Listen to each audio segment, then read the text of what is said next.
minutong responde. Yan, nasukat. Nahuli yung lalaking may baril habang nagsusugal sa kalsada. Alagato sa Alan G, good morning! Hindi yan practice at hindi lalo na simulation exercises sa Puyong Belo na yung pagkakahuli ng mga tauhan ng Quezon City Police District sa isang lalaki na habang nagsusugal ay mayroong sukpit na baril sa tabi ng kalsada ng Puyong Belo. Yan ay matapos na itawag sa mga tauhan ng Quezon City Police District. Kaagad na responde Kuya Melo, kaagad na nagpadala ng takuhan at alam mo ba, wala pang 3 minuto, talagang kaagad ay nakaresponde at nahuli ang suspect dyan sa bahagi ng Quezon City.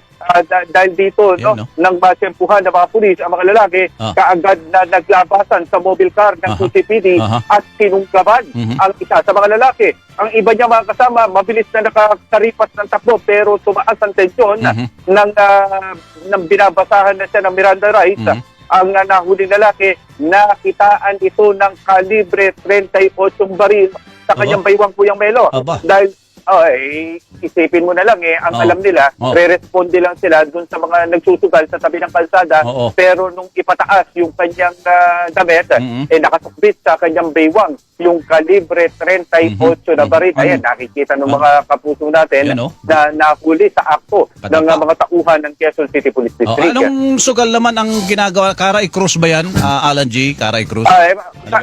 Parang Karay Cruz kasi nasa tabi lang naman sila ng kalsada at pero ang binabanggit sa atin ng mga tauhan ng QCPD, kahit yan ay Karay Cruz o ano pang klase ng sugal, bawal po yan sa ilalim ng batas at gayon na rin sa ordinansa ng Quezon City Puyang Belo.